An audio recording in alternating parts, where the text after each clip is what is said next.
नमस्कार मंडळी, स्वागत आहे तुमचं माझ्या आजच्या नवीन पॉडकास्ट मध्ये। आजचा आपला विषय आहे युरोपची वांगेवाली म्हणजेच फेक टोमल काकू। पण पॉडकास्ट सुरू करण्यापूर्वी जर तुम्ही माझ्या चॅनलवर नवीन असाल तर माझ्या चॅनलला सबस्क्राइब करून घ्या। सोबतच शेजारी असलेल्या बेल आयकॉनला प्रेस करा सो दॅट कोणतीच अपडेट तुम्ही मिस करणार नाही। तर मग वाट कसली बघताय, चला सुरू करूया आजच्या आपल्या पॉडकास्टला। मंडळी, खरं तर आज मी कॉपीकॅट काकूंवरती पॉडकास्ट करणार होती, परंतु काही विचित्र अशा गोष्टी घडतात ना आजूबाजूला, त्याच्यामुळे मला आज या वांगेवालीचा विषय घेणं भाग पडला। नाहीतर मी हिच्यावरती आठवड्यातून 2दा तरी पॉडकास्ट करते, सॅटर्डे किंवा वेनसडेला। परंतु आज अर्जंट मध्ये पॉडकास्ट केलं मी हिच्यावरती, कारण गोष्टही तशीच आहे। खूप जणांना माहिती देखील आहे आणि काहींना नसेल ही माहिती। हे टोमले, पॉडकास्ट ऐकत असशील ना तर कान देऊ नये का? तुझं खोटं आहे जगासमोर आल्याशिवाय राहणार नाही आहे। तू किती रडून तमाशा कर किंवा चिरीमिरी दे, पण तुझं खोटं हे ना एक दिवस जगासमोर येणारच। आणि येणार बोलण्यापेक्षा येतच आहे। तुझ्या चेहऱ्यावरचा जो रंग उडाला आहे ना त्यावरून सगळं समजतंय ग बाई। मंडळी, मी काही दिवसांअगोदर बोलली होती की टोमल काकू बोलल्या लग्न आहे भावाचं, परंतु मोठा भाऊ आणि वहिनी येऊ नाही शकले आहेत बिकॉज त्यांचा मुलगा लहान आहे आणि तो रडत असतो। आणि त्याच वेळी माझ्या समोर एक रील आली होती त्यांच्या वहिनीची, तेव्हा मी त्या रील बद्दल बोलली होती। मग सगळ्यांनी मला त्यांचा युजर आयडी विचारलं होतं। माझा इंटेन्शन काही वहिनी किंवा दादाला त्रास देण्याचा नव्हता, तर काकू खोटं बोलत आहेत हे दाखवण्याचा होता। परंतु काकूंच्या अंधमंद भक्तांनी त्या आयडीला शोधून काढलं आणि त्याच्यावरती ज्या रील होत्या त्याच्या खाली जाऊन नको नको त्या कॉमेंट्स केल्या। मला एक सांगा हो अंधमंद भक्तांनो, तुम्हाला काय माहिती आहे का हो काय झालं आहे काय नाही ते? उगाचच काय उचलली जीभनी लावली टाळायला करता का? तुम्हाला कोणी हक्क दिला आहे का की माहिती नसताना त्यांना जाऊन वाटेल तसं घालून पाडून बोलण्याचा, त्यांचे संस्कार काढण्याचा? तुम्ही कोण हो? तुमचे दादा ताई कसे आहेत ते माहिती आहे का तुम्हाला?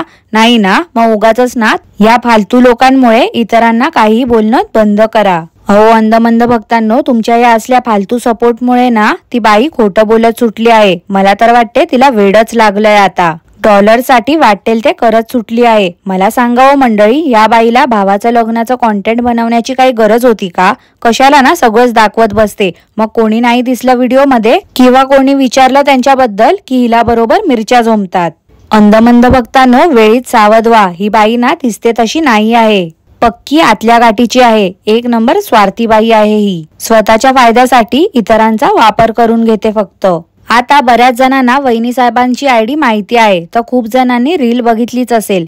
कालपासून मला इंस्टाग्राम वरती डीएम मध्ये फक्त ती एकच रील फॉरवर्ड होत आहे, कॉमेंट्स पण त्याच रिलेटेड येत आहेत। या सो कॉल्ड काका काकूच्या अंधमंद भक्तांना समजलं असेल की टाळी एका हाताने वाजत नाही। नशीब त्या रील मुळे तरी आता त्या भुंकणाऱ्या कपटी योद्ध्याचं तरी तोंड बंद होईल आता। काय आहे ना टोमल काकू, आम्हाला जे दिसतं त्यावर आम्ही आमचं मत मांडणारच। जे सोशल मीडियावरती पब्लिक केलेलं कॉन्टेंट आहे ना त्याच्यावरती आम्ही बोलणारच। आता मंडळी, या बाईला ते लग्न सोहळा दाखवणं गरजेचं होतं का? तर नाही। जसं की ही बोलते की नवीन नवरी कम्फर्टेबल नव्हती, तिच्या घरच्यांना व्हिडिओ मध्ये यायचं नव्हतं। तर मला एक गोष्ट सांगा, ते कम्फर्टेबल नव्हते तर मग लग्न दाखवण्याची काही गरज होती का?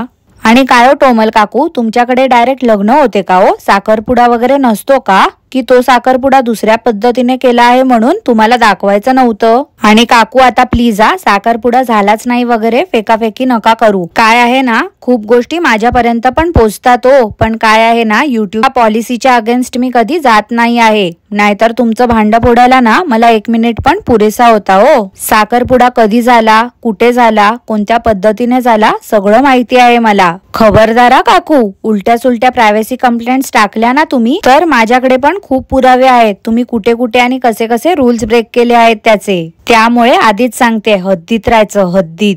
मी स्वतः नाशिकचं लग्न अटेंड केलं आहे। पद्धतशीरपणे साखरपुडा, मेहंदी, संगीत, हळद, लग्न हे सगळे फंक्शन्स असतात। ह्या बाईच्या भावाचं लग्न जगावेगळं होतं। मला तर असं वाटते या बाईकडे काहीच कॉन्टेंट नव्हतं म्हणून हिने तो लग्नाचा घाट घातला आहे। आणि त्यात पण हिने सांगितलं नाही की ते लव्ह मॅरेज होतं ते। ही गोष्ट पण या बाईने लपवून ठेवली। ही बाई ना खूपच आता हवेत उडते। एक दिवशी अशी काय आपटणार आहे ना ही बाई, तेव्हा कुठे हिला रिअलाइज होईल की हिने काय काय केलं आहे ते। सगळ्या लोकांच्या चांगुलपणाचा फायदा घेत आहे ही बाई फक्त। काय ते रडणं नी काय ती ऍक्टिंग बाईची। मृत वडिलांची आठवण येऊन रडली, परंतु सख्या मोठ्या भावाचा एका शब्दानेही उल्लेख केला नाही बाईने। वा ग बाई वा, कसली बहीण तू, लाज वाटते का ग तुला? मंडळी, ही बाई स्वतःला सोशल इन्फ्लुएन्सर समजते, परंतु काही डॉलरसाठी ना ही हिच्या अंधमंद भक्तांना तर येडा बनवतेच आहे, पण सोबतच घरच्यांना पण येडा बनवते आहे. काय ते सेल मधून गिफ्ट आणले होते ते दिले यांना आणि खुश केलं. अगं बाई, काय इन्फ्लुएन्स करते ग तू लोकांना?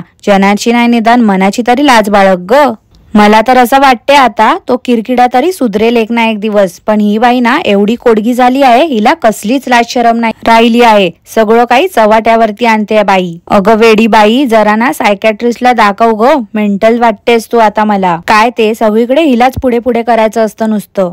नाही म्हणजे मार मागे मोठ्या बहिणीचं आणि भावाचं लग्न झालं होतं तेव्हा बोलत होती की सुनेला मुली सामान ठेवायचं असते, मुली सामान तिला वागणूक द्यायची असते. मग काय ग बाई, आता विसरलीस का? एवढे दिवस या बाईच्या व्हिडिओ खाली लोक कमेंट करत होते की तुझे दादा आणि वहिनी का दिसत नाहीत व्हिडिओ मध्ये. तेव्हा ही बाई गप्प बसली होती. तेव्हा तर हिने एका पण कमेंटला रिप्लाय केला नव्हता. सगळ्या त्या कमेंट्स अशाच पडीक ठेवल्या होत्या. या बाईला ना लोकांना दाखवायचं आहे की बघा मी कसं एकटीने मॅनेज केलं सगळं. मोठ्या बहिणीच्या जबाबदाऱ्या बघा मी कशा पार पाडल्या ते. माणसाने ना स्वाभिमानाने कमवलेला पैसा कधीही लगलाबतो. हे असं खोटं बोलून लोकांची दिशाभूल करून कमवलेला पैसा कधीच पचत नाही. मंडळी, मला तर वाटते हिने त्या मोठ्या नंदनबाईच्या सासरच्यांनाच भरून घेतलं होतं बसमध्ये. अर्धे तर दिंडोरीचेच लोक होते असतील. वेड्यासारखी पळत सुटते ही बाई सगळीकडे. म्हणजे काय ना बोलायचं हिला, मला तेच समजत नाही. हिला वेड लागलंय खरोखर. अंधमंद भक्तांनो, काय डोळ्यावरती कसली पट्टी बांधली आहे तुम्ही? नाही म्हणजे तुम्हाला एवढं दिसत नाही का की ही बाई खोटं बोलते? ही बाई तुम्हाला एवढं वेडं बनवत आहे, तरी पण तुम्ही काय हिला सपोर्ट करताय हो? काय तो बसमध्ये हिचा डान्स, बापरे, मी तर बघून थक्क झाले. म्हणजे माणसं कशी पलटतात ना एका क्षणात. पण काय बोलायचं ना कोणाला. तसं पण आई वडिलांना तर त्यांच्या मुलांच्या सुखाशिवाय दुसरं काय दिसते का? तर नाही.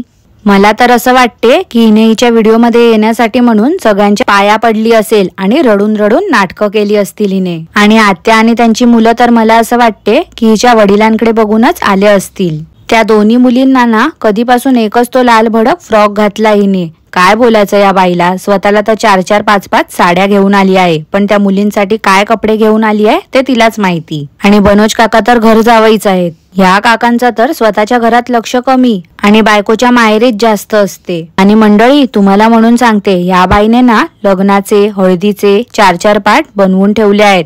सध्या ना या बाईकडे खूपच कॉन्टेंट आहे. कॉन्टेंटची काहीच कमी नाही आहे, म्हणून ती शांत बसली आहे. थांबा जरा, हे सगळं झालं ना की मग बघा अडाणी बाई ड्रामा करेल. ती एक तरी स्टंट व्हिडिओ नक्कीच करेल आणि मग अशी हवेत उडेल ना सिंपती गेन करायला की काय विचारूच नका. हिचे अंधमंद भक्त तर हिच्यासारखेच बिंडोक आहेत. काय अडाणी बाईची चॉईस. शी, कशा त्या साड्या घेतल्या होत्या हिने. त्या सगळ्या साड्या एकाच टाईपच्या घेतल्या होत्या अडाणी बाईने. आज परत रक्षाबंधनचा माझा लुक बघा बोलते. अगं बाई, माकड तरी बरं दिसते ग तुझ्यापेक्षा. काय स्वतःचं हसू करून घेण्यासाठी ही व्हिडिओ बनवते ना, मला तेच समजत नाही. एवढी या बाईची आजपर्यंत पोलखोल केली गेली आहे, तरी पण निर्लज्जासारखी उठून येतेच रोज सकाळी 10 वाजता.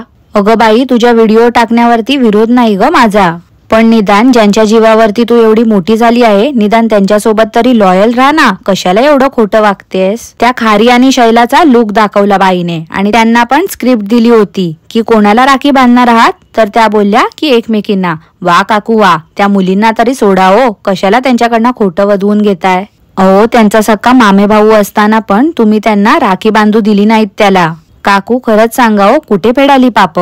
तुम्हाला वाटत असेल हो की तुम्ही युट्यूब वरती हे सगळं लपवून ठेवाल, पण तो देव आहे सगळं बघणारा. तुम्ही कोणाला किती आणि कसा त्रास दिला आहेत ना, कोणत्या परिस्थितीमध्ये, त्या सगळ्याचा हिशोब होईलच हो. आणि जास्त काही तुम्हाला कर्मबद्दल ऐकायचं असेल ना, तर तुमची कर्मकांड क्वीन आहेच ना मैत्रीण. एकच सांगी ना टोमल काकू, खोटं जास्त वेळ टिकून राहत नाही. आज मुद्दामून लोकांना दाखवायला गेली होती की बघा बघा बघा, माझा लॅपटॉप खरंच बिघडला होता. वर व्हिडिओच्या शेवटी बोलते काय तर आमचं पर्सनल रिझन आहे म्हणून भाऊ बहिणी दिसत नाही आहेत व्हिडिओमध्ये. अगं बाई, पर्सनल ठेवलं काय आहेस ग तू अजून दाखवायचं? सगळं काही शिशू तर तू दाखवून मोकळी झाली आहेस. घरची इज्जत चव्हाट्यावरती आणली आहेस आणि अजून काय पर्सनल ठेवलंयस तू? अगं बाई, तुला पण 2 मुली आहेत ग, जरा त्यांचा विचार कर. कधी पण ना समोरच्याला तेवढाच त्रास द्यावा जेवढा आपण सहन करू शकतो. खरंच सांगते, कर्मा असा काय फिरून येईल ना तुझ्याकडे, तेव्हा तुला वाचवायला कोण नसेल तुझ्या आजूबाजूला. त्यामुळे ना अजूनही वेळ गेलेली नाही आहे. सुधर ग बाई, सुधर आता तरी. तर मंडळी, आजसाठी एवढंच.